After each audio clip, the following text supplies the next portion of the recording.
C'est le résultat d'années d'innovation. Inspirée des queues de baleine, cette nageoire doit permettre aux navires d'économiser jusqu'à 20% de carburant grâce à la houle. Aujourd'hui, c'est la dernière journée de test en rade de Brest. L'idée, c'est de profiter des mouvements du navire pour faire osciller la nageoire à l'arrière pour produire de la propulsion en fait.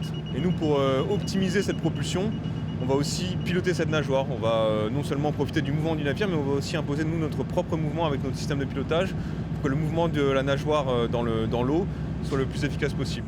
Une fois la nageoire immergée, les ingénieurs de Bluefins analysent les données envoyées par les capteurs depuis ce laboratoire éphémère installé à même le pont. On regarde comment le navire bouge, on regarde combien le navire va consommer, on regarde la vitesse du navire, parce que l'idée c'est que quand on met le système en fonctionnement sur la houle, c'est soit de diminuer la consommation du navire, soit de lui faire gagner un peu en vitesse à consommation égale. Ces paramètres-là sont enregistrés en temps réel et on peut après les analyser à la fin des essais pour voir si on a bien attendu les performances qu'on espérait. Responsable de 3% des émissions de CO2, le transport maritime cherche à se décarboner. Avec sa nageoire de baleine technologique, Bluefins espère intégrer ce nouveau marché. Aujourd'hui, on démontre notre capacité à venir en mer, on démontre que ça fonctionne.